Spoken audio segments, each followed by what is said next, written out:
আমরা শুধুমাত্র মমতা ব্যানার্জিকে হারাবার শপথ নিচ্ছি না, আমরা আপকামিং ইলেকশনে মমতা ব্যানার্জি তথা তৃণমূল কংগ্রেস, শুভেন্দু অধিকারী, সুকান্ত মজুমদার তথা বিজেপিদেরকে হারাবার কথা বলছি।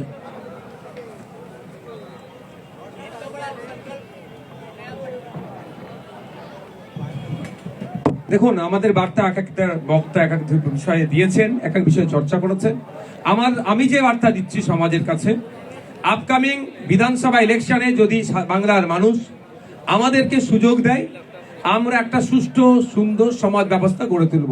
যে সুষ্ঠু সুন্দর সমাজ ব্যবস্থায় আনিসের মতো ঘটনা ঘটতে দেবো না, তিলোত্তমার মতো যে ধরনের ভয়ঙ্কর ঘটনা ঘটতে দেবো না, তামান্নার মতো এই ফুটফুটে বাচ্চাদেরকে এই দুর্ঘটনা ঘটতে দেবো না, সর্বোচ্চ চেষ্টা করব। নারী পুরুষ নির্বিশেষে প্রত্যেকের যে নাগরিক অধিকার আছে সেটা মাথা তুলে পাবে। লেবারদের আজকে মিনিমাম ওয়েজেসটুকু নাই, পশ্চিমবাংলায় মিনিমাম ওয়েজেস নির্ধারণ করা হবে। চা শ্রমিক থেকে শুরু করে দর্জি শ্রমিক আছে, যে দুরবস্থা কাটাবো। স্কুলে শিক্ষক থাকবে, হসপিটালে ডক্টর থাকবে, গণপরিবহন ব্যবস্থা যে আজকে ধ্বংস হয়ে গেছে সেটা থেকে আমরা ফিরিয়ে নিয়ে আসবো। সাথে সাথে না আমাদের লাইফস্টাইল যে দুরবস্থা চলছে এটাও আমরা পরিবর্তন করার চেষ্টা করবো। এক কথায় বাংলার মানুষের শিক্ষা, স্বাস্থ্য, কর্মসংস্থানের মান উন্নয়ন আমরা করব।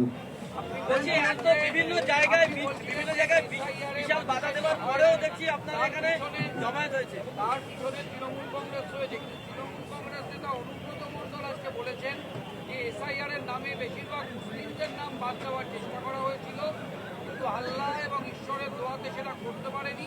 আমরা চুরি পরে বসে নেই। দেখুন, এই চুরি পরে বসে নেই কথাটার সাথে আমি সহমত প্রথমেই হব না।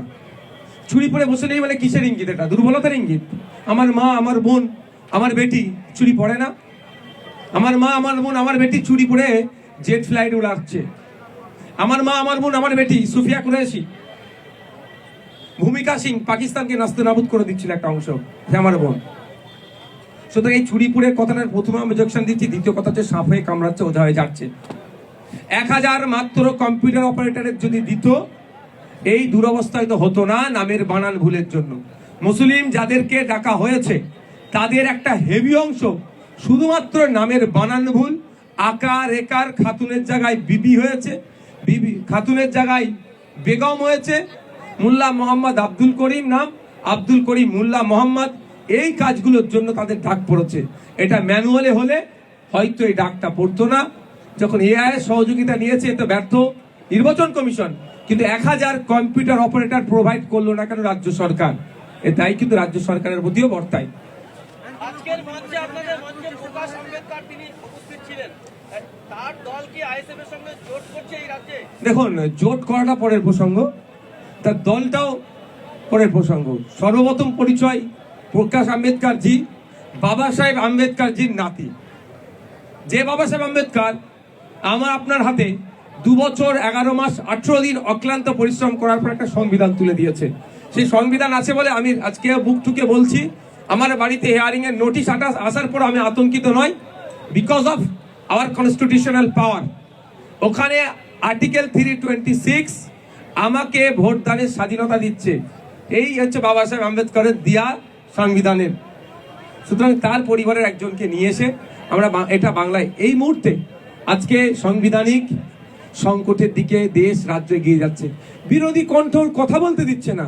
মিটিং হচ্ছে ইচ্ছাকৃতভাবে 20 তারিখকে কেটে 21 তারিখে নোটিশ পাঠাচ্ছে হিয়ারিং এর। এমনি হিয়ারিং এর মানুষ আজকে চিন্তিত, প্রচুর ডকুমেন্টস আছে।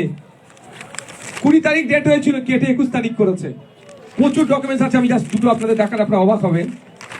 মানে কি এই প্রোগ্রামে না আসতে পারে। বিভিন্ন জায়গায় আতঙ্কের পরিবেশ তৈরি হয়েছে। দেখুন, 20 তারিখটা কেটে 21 তারিখ করে দিয়েছে। 20 প্রিন্ট হয়ে এসেছে, 20 জানুয়ারি 2026 প্রিন্ট হয়ে এসেছে, পেনে কেটে 21 জানুয়ারি করেছে। এই ধরনের বিভিন্ন কৌশলে আতঙ্কের পরিবেশ তৈরি করে আমাদেরকে আটকানোর চেষ্টা হচ্ছে। আপনাদের কর্মীরা এখানে এসে অনেকে অভিযোগ করছেন বিভিন্ন জায়গায় বুঝতে তাদেরকে আটকানোর চেষ্টা করা হয়েছে। তারপরেও আজকে দেখলাম মাঠে কানায় কানায় মানুষের ঢল নেমেছে, কি বলবেন এটা নিয়ে? মানুষ স্বতঃস্ফূর্তভাবে আসছে। কোনো মানুষকে বিরিয়ানির প্যাকেট দিনের রোজ, বা না আসলে তোমার লক্ষ্মীর ভান্ডার, না আসলে তোমার বিধবা ভাতা বার্ধক্য ভাতা যেটা পাচ্ছ তোমার কেটে দেওয়া হবে। মজবুর করে কাউকে আমরা নিয়ে আসিনি। সবাই স্ব উদ্যোগে, নিজেদের উদ্যোগে অধিকার পাওয়ার জন্য অধিকার মহাসমাবেশে আজকে উপস্থিত হয়েছে। তাই প্রত্যেককে ধন্যবাদ জানাবো যে নানান বাধা বিপত্তিকে উপেক্ষা করে যে হাজার হাজার মানুষ এখানে উপস্থিত হয়েছে। এই শহীদ মিনার ময়দানে যে পরিমাণ লোক ছিল এর কয়েক গুণ বেশি লোক কিন্তু বাইরে অর্থাৎ এখানে ঢোকার তারা জায়গায় পায়নি। আমরা চেয়েছিলাম ব্রিগেড ময়দানে করতে, কিন্তু ওখানে ল্যান্ডের যারা পারমিশন দেয়, জায়গাটা হচ্ছে আর্মিদের, এটাও আর্মিদের, তারা আমাদেরকে জানিয়েছেন এখন ওখানে ট্রেনিং চলছে, ফলে এই সময় দেওয়া যাবে না।